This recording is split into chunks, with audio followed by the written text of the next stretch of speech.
നമ്മളുടെ 5:51 അതിമനോഹരമായിട്ടുള്ള പ്രഭാതമാണ് ഈ കാണുന്നത്. ശരിക്കും പറഞ്ഞാൽ ഇപ്പോ ഇങ്ങനെ ഇടയ്ക്കുള്ള ദിവസങ്ങളിലൊക്കെ ഇങ്ങനെ ചെറിയ മഴയുണ്ടാവും. ചില ദിവസങ്ങളിൽ രാത്രി നമ്മൾ ഉറങ്ങി കഴിയുന്ന സമയത്തായിരിക്കും നല്ല ശക്തമായിട്ടുള്ള മഴ. രാവിലെ ആകുമ്പോഴേക്കും മഴയൊക്കെ കഴിഞ്ഞിട്ടുണ്ടാവും. അപ്പൊ അങ്ങനെ വെയിലും മഴയൊക്കെ ആയിട്ടുള്ള ആകെ ഒരു മിശ്രിതമായിട്ടുള്ള കാലാവസ്ഥയാണ്.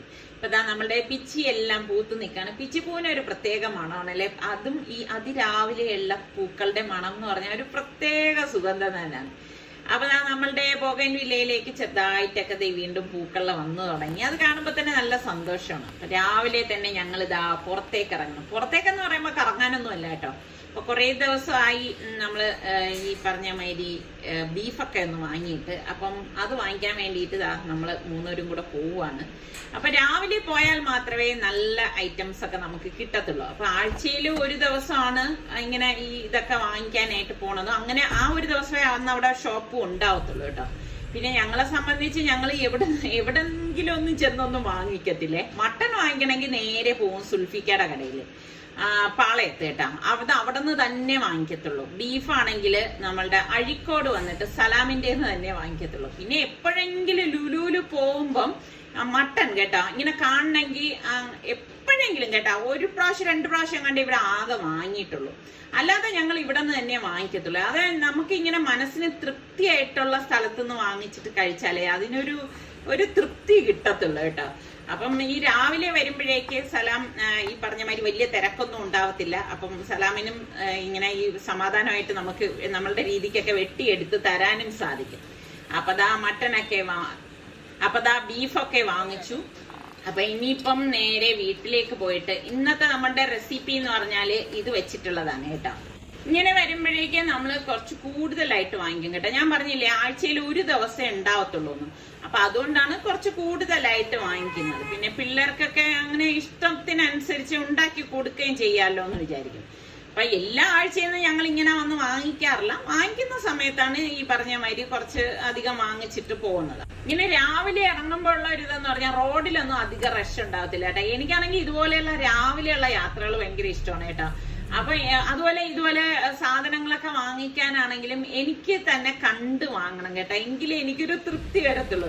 അപ്പൊ നിങ്ങളിലും ഇപ്പൊ എന്നെ പോലെ ചിന്തിക്കുന്ന ആൾക്കാരൊക്കെ ഉണ്ടാവില്ലേ. നിസ്സർഗയ്ക്കും പോയി സാധനങ്ങളൊക്കെ വാങ്ങിക്കാൻ അറിയാം. എന്നാലും നമ്മൾ കണ്ടിട്ട് വാങ്ങിക്കുമ്പോൾ നമുക്ക് അതിൻ്റെതായ, നമ്മളല്ലേ കുക്ക് ചെയ്യണത്, അതിനനുസരിച്ച് നമുക്ക് കട്ട് ചെയ്തൊക്കെ എടുക്കാൻ പറ്റും. അപ്പൊ പോണ വഴിയിൽ തന്നെ ചീനി വിൽക്കുന്ന ഒരാളുണ്ട്. അപ്പം രാവിലെ ഇതുപോലെ ഈ ദിവസങ്ങളിലെ ഇദ്ദേഹത്തെയും കാണത്തുള്ളൂ. അപ്പൊ അവിടെ നിന്ന് കുറച്ച് ചീനി വാങ്ങിക്കണം. അപ്പൊ നിസ്സർഗയ്ക്ക് ഒരു പൂതി കേട്ടാ ചീനി കഴിക്കണം എന്ന്.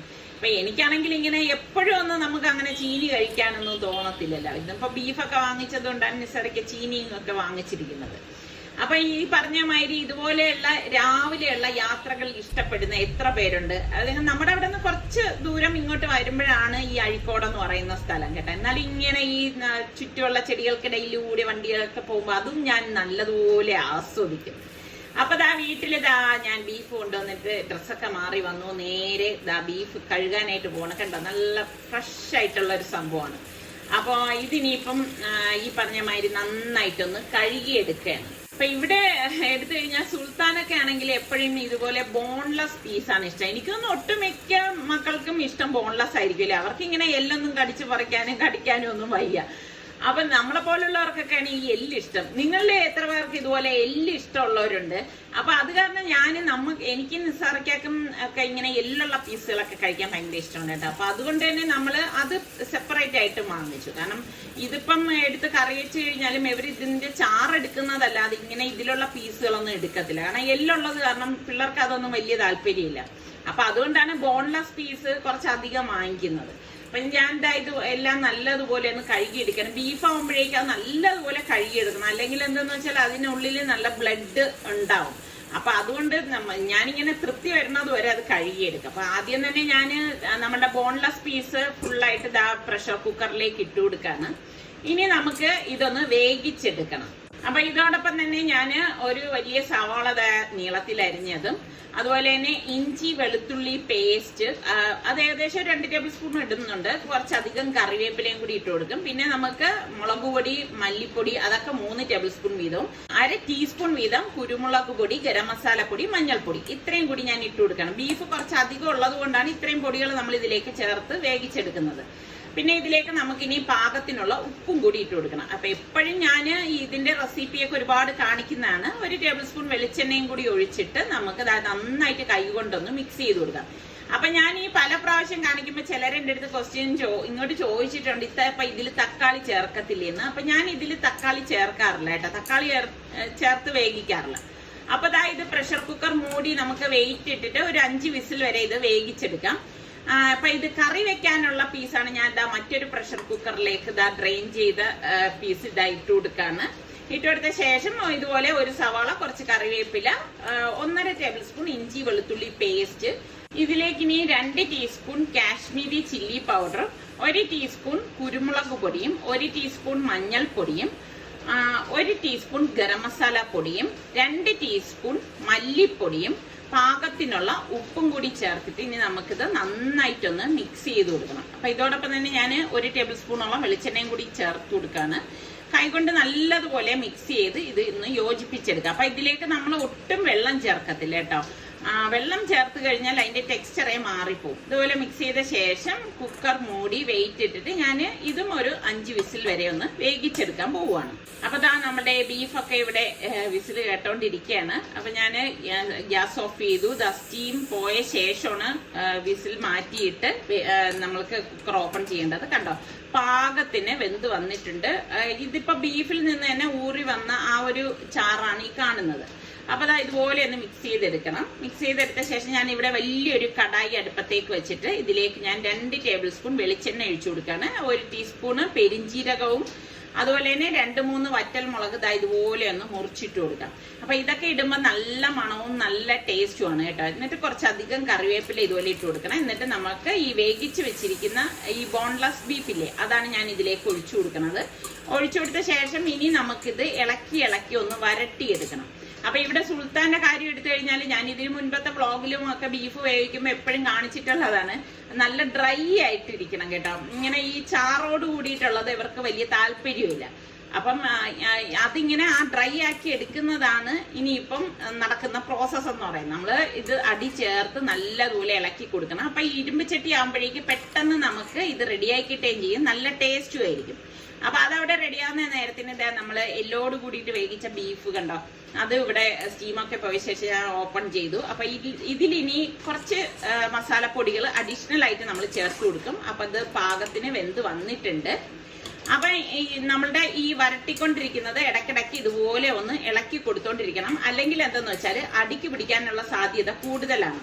അപ്പൊ അടി ചേർത്ത് വേണം നമ്മളിത് ഇളക്കി എടുക്കാനുള്ളത്. ഇനി നമുക്ക് മറ്റേ കറിക്ക് വേണ്ടിയിട്ടുള്ള മസാലക്കൂട്ട് തയ്യാറാക്കാം. ഒരു പാൻ അടുപ്പത്തേക്ക് വെച്ച് ഗ്യാസ് ഓൺ ചെയ്ത ശേഷം ഞാൻ ഇതിലേക്ക് 3 ടേബിൾ സ്പൂണോളം മുഴുവനെയുള്ള മല്ലി ഇട്ട് കൊടുക്കാണ്. ഇതോടൊപ്പം തന്നെ 1/2 ടേബിൾ സ്പൂൺ ചെറിയ ജീരകവും 1.5 ടേബിൾ സ്പൂൺ മുഴുവനെയുള്ള കുരുമുളകും കൂടി ഇട്ട ശേഷം ഒന്ന് ചൂടാക്കി കൊടുക്കാം. ഇതുപോലെ ഒന്ന് ഇളക്കി കൊടുക്കണം. അപ്പോൾ ഫ്ലെയിം കുറച്ച് വെച്ചിട്ട് വേണം നമ്മളിത് ഇളക്കിയെടുക്കാനുള്ളത്. ഇനി ഇതിലേക്ക് ഞാൻ കുറച്ചധികം കറിവേപ്പില ഇതുപോലെ ഇട്ട് കൊടുക്കും. അപ്പോൾ കറിവേപ്പിലയും ചേർത്ത് നമുക്കിതൊന്ന് മൂപ്പിച്ചെടുക്കണം. അപ്പൊ ഇതൊരു സ്പെഷ്യൽ മസാലക്കൂട്ടാണ്. ഈ കൂട്ട് ചേർക്കുമ്പോൾ തന്നെ കറിക്ക് നല്ല ഒരു മണവും നല്ല ഒരു വെറൈറ്റി ടേസ്റ്റുമാണ് കിട്ടുന്നത്. എപ്പോഴും നമ്മൾ ഒരേ രീതിക്ക് ഉണ്ടാക്കുന്നതിൽ നിന്നും കുറച്ച് വ്യത്യസ്തമായിട്ടൊക്കെ ഉണ്ടാക്കുമ്പോൾ ഒരു ടേസ്റ്റാണ്. 1/2 ടേബിൾ സ്പൂണോളം കാശ്മീരി ചില്ലി പൗഡർ ലാസ്റ്റ് നമ്മൾ ഗ്യാസ് ഓഫ് ചെയ്തിട്ട് ഇതിലേക്ക് ചേർത്ത് കൊടുക്കാണ്. അല്ലെങ്കിൽ എന്താ വെച്ചാൽ പൊടി ചേർക്കുന്നത് കൊണ്ട് തന്നെ കരിഞ്ഞു പോകും. എന്നിട്ട് പെട്ടെന്ന് തന്നെ നമുക്കിത് തണുക്കാനായിട്ട് ഒരു പ്ലേറ്റിലേക്ക് മാറ്റാം. അപ്പൊ തണുത്ത ശേഷം വേണം നമ്മളിത് പൊടിച്ചെടുക്കാനുള്ളത്. അപ്പൊ നമ്മളുടെ ബീഫ് ഇവിടെ ചാറൊക്കെ വറ്റി വരുന്നുണ്ട്. ഇങ്ങനെ ഇടയ്ക്കിടയ്ക്ക് അടി ചേർത്ത് ഇളക്കി കൊടുത്തോണ്ടേയിരിക്കണം കേട്ടോ. അപ്പൊ ഇനിയിപ്പോ നമുക്ക് ഈ മസാലക്കൂട്ട് തണുത്തിട്ടുണ്ട്, അതൊന്ന് പൊടിച്ചെടുക്കണം. അപ്പൊ അത് നല്ലതുപോലെ ഒന്ന് പൊടിച്ചെടുക്കാം. കാരണം മുഴുവനുള്ള മല്ലിയും കുരുമുളകും ഒക്കെ അല്ലേ നമ്മൾ ഇതിലേക്ക് ചേർത്തിരിക്കുന്നത്. അപ്പൊ മറ്റൊരു പാൻ അടുപ്പത്തേക്ക് വെച്ച് 2 ടേബിൾ സ്പൂൺ വെളിച്ചെണ്ണ ഒഴിച്ച ശേഷം ഒരു 3 പച്ചമുളകും കുറച്ച് കറിവേപ്പിലയും ഒരു 2 തക്കാളി, നല്ല പഴുത്ത് കളറുള്ള തക്കാളിയാണ് ഞാൻ എടുത്തിരിക്കുന്നത്, അതും കൂടി ഇതിലേക്ക് ഇട്ടിട്ട് ഒന്ന് വഴറ്റി കൊടുക്കാം. അപ്പൊ ദാ ഇതുപോലെ തക്കാളിയൊക്കെ ഒന്ന് വെന്ത് ഈ ഒരു ഉടഞ്ഞു വരുന്ന ആ ഒരു പരുവത്തില് നമുക്ക് ഈ പൊടിച്ചു വെച്ചിരിക്കുന്ന സ്പെഷ്യൽ മസാലക്കൂട്ടുണ്ടല്ലോ അത് ഇതിലേക്ക് ഇട്ടിട്ട് എല്ലാം ചേർത്തിട്ടൊന്ന് ഇളക്കി കൊടുക്കണം. അപ്പൊ ഈ മസാലക്കൂട്ട് ഓൾറെഡി നമ്മളിത് വറുത്തെടുത്തതാണ്. ഇനി ഈ തക്കാളിയായിട്ട് യോജിച്ച് വരത്തക്ക രീതിയിൽ ഇതൊന്ന് ഇളക്കിയെടുക്കണം. കണ്ടോ, ആ വിട്ട് വരുന്ന ആ ഒരു പരുവം വരെ ഒന്ന് ഇളക്കി കൊടുക്കുക. ഇളക്കി കൊടുത്ത ശേഷം നമ്മൾ ഈ വേവിച്ച് വെച്ചിരിക്കുന്ന ആ ബീഫ് ഉണ്ടല്ലോ, എല്ലോട് കൂടിയിട്ട് വേവിച്ച് വെച്ച ബീഫിന്റെ ആ ഒരു കഷ്ണങ്ങളും ചാറും കൂടി ഇതിലേക്ക് ഇട്ട് കൊടുക്കാം. ഫുള്ളായിട്ട് അങ്ങ് ഇട്ട് കൊടുക്കണം. ഇട്ട് കൊടുത്തിട്ട് എല്ലാം ചേർത്തിട്ട് നല്ലതുപോലെ ഒന്ന് യോജിപ്പിച്ചെടുക്കണം. അപ്പൊ ഞാൻ നേരത്തെ പറഞ്ഞതുപോലെ എപ്പോഴും നമ്മൾ ഒരേ കൂട്ടിൽ കറി ഉണ്ടാക്കുമ്പോഴേക്ക് അതിനൊരു വെറൈറ്റി ഉണ്ടാവത്തില്ല. അപ്പൊ നിങ്ങൾ ഈ ഒരു മസാലക്കൂട്ടിൽ ട്രൈ ചെയ്ത് നോക്കണം. നല്ല ടേസ്റ്റ് ആണ് കേട്ടോ, പ്രത്യേകിച്ച് ബീഫ് കറി. ചിക്കനെ ഈ ഒരു രീതിയിൽ ഉണ്ടാക്കിയാൽ അത്ര നന്നായിരിക്കത്തില്ല കേട്ടോ. എന്നിട്ട് നമുക്ക് അത് റെഡിയാക്കാം. അപ്പൊ ഇതിനിടയിൽ ഇതാ നമ്മളുടെ ബീഫ് ഇവിടെ വരണ്ട് വന്നിട്ടുണ്ട്. കണ്ടോ, ഇളക്കി ഇളക്കി ഈ ഒരു പരുവല്ല, സുൽത്താനാണെങ്കിൽ ഇതിനേക്കാളും ഡ്രൈ ആക്കി വേണം എടുക്കാനുള്ളത്. അപ്പൊ അടിയിൽ നിന്ന് വിട്ട് വരുന്ന ആ ഒരു പരുവം, അതാണ് ഇതിന്റെ ഒരു പരുവം എന്ന് പറയുന്നത്. പിന്നെ നിങ്ങളുടെ കയ്യിൽ തേങ്ങാക്കൊത്തൊക്കെ ഉണ്ടെങ്കിൽ അതും വറുത്തിടാം, അപ്പോഴും ടേസ്റ്റ് കൂടുതലാണ്. അപ്പൊ നമ്മുടെ കറി ഇതാ ഇവിടെ തിളച്ച് വരുന്നതിൽ കുറച്ച് കറിവേപ്പില ഇട്ടിട്ടുണ്ടായിരുന്നു. അപ്പൊ നമ്മൾ വരട്ടിയത് ഞാൻ തണുക്കാനായിട്ട് വലിയൊരു സ്റ്റീൽ പ്ലേറ്റിലേക്ക് മാറ്റിയിരിക്കുകയാണ്. അപ്പൊ ഇത്രയേ ഉള്ളൂ ഇതിന്റെ ഒരു സംഭവം എന്ന് പറയുന്നത്. ഇനി നിങ്ങൾക്ക് ഇത് ആവശ്യാനുസരണം തണുത്ത ശേഷം ഇത് കണ്ടെയ്നറിലാക്കി വേണമെങ്കിൽ ഫ്രീസറിൽ സൂക്ഷിക്കാവുന്നതാണ്. പിന്നെ നമ്മൾ കറിയൊക്കെ ഉണ്ടാക്കുന്ന സമയം ഇത് യൂസ് ചെയ്യാം. അതല്ലെങ്കിൽ നമുക്ക് വെറുതെ വേണമെങ്കിൽ ചപ്പാത്തിക്കൊപ്പം ചൂടാക്കി എടുക്കുമ്പോഴും നല്ല ടേസ്റ്റ് ആണ്. അപ്പൊ ഇതാ നമ്മളുടെ എല്ലോട് കൂടിയിട്ടുള്ള കറിയാണ് ഇതാ ഇരിക്കുന്നത്. നല്ല മണം വരുവാണ്, അടിപൊളി കറിയാണ് കേട്ടോ ഇത്.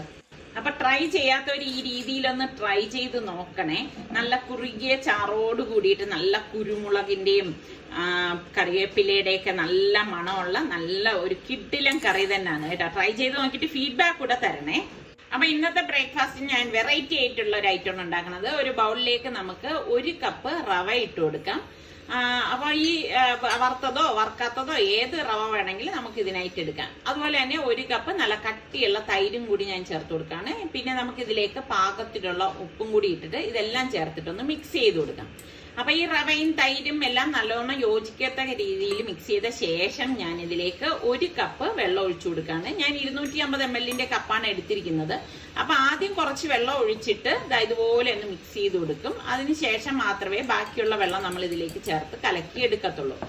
അപ്പൊ ഈ കലക്കി എടുത്തിരിക്കുന്ന റവ ഞാൻ ഇനി ഇപ്പൊ അടച്ചൊന്ന് മാറ്റി വെക്കാണ്. അപ്പം 20 മിനിറ്റ് ഞാൻ ഇങ്ങനെ വെക്കും. 20 മിനിറ്റിന് ശേഷം വീണ്ടും അടപ്പ് മാറ്റിയിട്ട് ഇതുപോലെ ഒന്ന് മിക്സ് ചെയ്ത് കൊടുക്കും. മിക്സ് ചെയ്ത് കൊടുത്ത ശേഷം 1 ടീസ്പൂണോളം ചില്ലി ഫ്ലേക്സും 1 ടീസ്പൂൺ ഒറിഗാനോയും 1 ടീസ്പൂൺ മിന്റ് ലീഫ്, അതായത് പുതിന ഇല ഉണക്കിയത്. പിന്നെ നമുക്ക് കുറച്ച് വെജിറ്റബിൾസ് വേണം. ഞാനിവിടെ ക്യാപ്സിക്കം, കുറച്ച് മല്ലിയില അരിഞ്ഞത്, പിന്നെ സവോള, ക്യാരറ്റ്, തക്കാളി, സ്വീറ്റ് കോൺ, ഇതൊക്കെ എന്റെ കയ്യിൽ ഉണ്ടായിരുന്നതുകൊണ്ടാണ് ഞാൻ എടുക്കുന്നത്. ഇനി നിങ്ങൾക്ക് ഇതൊന്നും ഇല്ലെങ്കിൽ തക്കാളിയും സവോളയും മാത്രം ചേർത്തിട്ടും ഇത് തയ്യാറാക്കാം. എന്നിട്ട് ഇതുപോലെ ഒന്ന് മിക്സ് ചെയ്തെടുക്കണം. നല്ലതുപോലെ ഒന്ന് ഇളക്കി അതൊന്ന് യോജിപ്പിച്ചെടുക്കാം. അപ്പൊ നിങ്ങൾക്ക് ഇത് കുറച്ചുകൂടി ലൂസ് ആവണം എന്നുണ്ടെങ്കിൽ കുറച്ചുകൂടെ വെള്ളം ഒഴിച്ച് ലൂസാക്കാം. ഇപ്പൊ ഞാൻ ലൂസ് ആക്കുന്നൊന്നുമില്ല. പാനിലേക്ക് ഇതുപോലെ കുറച്ച് ഓയിൽ ഒഴിച്ചൊന്ന് ബ്രഷ് ചെയ്ത് കൊടുക്കും. പെട്ടെന്ന് നമുക്ക് അതൊന്ന് ഫ്രൈ ആയി കിട്ടാൻ വേണ്ടിയിട്ടാണ് ലേശം ഓയിൽ ഇതുപോലെ ഒഴിച്ചു കൊടുക്കുന്നത്. ഇനി നമുക്ക് ഇതിലേക്ക് ഈ ഓരോ തവി മാവ് ഇതുപോലെ കോരി ഒഴിച്ചിട്ട് ഒന്ന് പരത്തി കൊടുക്കാം. അപ്പൊ നല്ല കട്ടിക്കാണ് ഇതിരിക്കുന്നത്. ഞാൻ നേരത്തെ പറഞ്ഞതുപോലെ നിങ്ങൾക്ക് ഇത്രയും കട്ടി വേണ്ടെങ്കിൽ കുറച്ച് വെള്ളം ഒഴിച്ച് അത് ലൂസാക്കി കൊടുത്താൽ മതി. അപ്പൊ ഇതുപോലെ നമുക്ക് എല്ലാം ഒന്ന് ലെവൽ ചെയ്ത് വെച്ചു കൊടുക്കണം. വെച്ചു കൊടുത്ത ശേഷം ഒരു സൈഡ് റെഡി ആകുമ്പോൾ പതുക്കെ നമുക്ക് തിരിച്ചു ഇട്ട് കൊടുക്കണം. അപ്പൊ നമുക്ക് പെട്ടെന്ന് ഉണ്ടാക്കിയെടുക്കാൻ പറ്റുന്ന നല്ല ഒരു റവ ഊത്തപ്പമാണ്. അപ്പൊ ഇത് നമുക്ക് ബീഫിന്റെ കൂടെ ആയാലും ചിക്കന്റെ കൂടെ ആയാലും മട്ടന്റെ കൂടെ ആയാലും ഒക്കെ കഴിക്കാൻ നല്ല ഒരു വെറൈറ്റി ടേസ്റ്റ് തന്നെയാണ് കേട്ടോ. അപ്പൊ ട്രൈ ചെയ്യാത്തവർ നിങ്ങൾ ഇത് ട്രൈ ചെയ്ത് നോക്കിയിട്ട് എനിക്ക് ഫീഡ്ബാക്ക് കൂടെ തരണേ. അപ്പൊ ഇതാണ് നമ്മളുടെ ഇന്നത്തെ ബ്രേക്ക്ഫാസ്റ്റ് എന്ന് പറയുന്നത്. അപ്പൊ ബീഫ് കുറച്ച് കൂടുതൽ കിട്ടിയപ്പം ഞാൻ ഇങ്ങനെ 2 ഐറ്റം ആയിട്ട് ഉണ്ടാക്കിയാണ്. അതിൽ കറി ഇപ്പൊ എടുക്കും. പിന്നെ മറ്റത് നന്നായിട്ട് തണുത്ത ശേഷം ഞാൻ സിപ്ലോ കവറിലാക്കിയിട്ട് ഫ്രീസറിൽ വെക്കും. അപ്പം ഞാനിവിടെ ഒരാഴ്ച വരെയൊക്കെ അങ്ങനെ ഉപയോഗിക്കാറുണ്ട് കേട്ടോ. അപ്പൊ അതിനിടയിൽ ഇപ്പം എന്തെങ്കിലും ബ്രേക്ക്ഫാസ്റ്റ് ഇതുപോലെ ഉണ്ടാക്കുമ്പോൾ കറികളൊന്നും ഇല്ലെങ്കിൽ നമുക്ക് അതിൽ നിന്ന് എടുത്ത് ആവശ്യത്തിനുള്ളത് എടുത്ത് ഞാൻ ചെറിയ ചെറിയ കവറിലാക്കിയാണ് ഇപ്പൊ വയ്ക്കുന്നത്. അപ്പൊ ആവശ്യത്തിനുള്ളത് നമുക്ക് എടുത്ത് ചൂടാക്കിയിട്ട് കഴിക്കാനൊക്കെ പറ്റും. അപ്പം ഇന്നത്തെ ഈ ഒരു എപ്പിസോഡ് നിങ്ങൾക്ക് എല്ലാവർക്കും ഇഷ്ടമായെന്ന് വിശ്വസിക്കുന്നു. പിന്നെ സബ്സ്ക്രൈബ് ചെയ്യാതെ കാണുന്ന ആരെങ്കിലും ഒക്കെ ഉണ്ടെങ്കിൽ നിങ്ങൾക്ക് നമ്മുടെ ചാനൽ ഇഷ്ടപ്പെടുകയാണെങ്കിൽ കേട്ടോ, ഇഷ്ടപ്പെട്ടാൽ മാത്രം ചെയ്താൽ മതി. സബ്സ്ക്രൈബ് ചെയ്യണേ. അതുപോലെ തന്നെ ആ ബെല്ലൈക്കൺ കൂടി ഒന്ന് പ്രസ് ചെയ്യണം. എങ്കിൽ മാത്രമേ ഞങ്ങൾ വീഡിയോസ് ഒക്കെ പോസ്റ്റ് ചെയ്യുമ്പോൾ നിങ്ങൾക്കൊക്കെ നോട്ടിഫിക്കേഷൻ ഒക്കെ കിട്ടുള്ളൂ. അപ്പൊ ഇനി നമുക്ക് അടുത്ത നല്ല റെസിപ്പിയോ വ്ളോഗായിട്ടൊക്കെ കാണാം. അതുവരേക്കും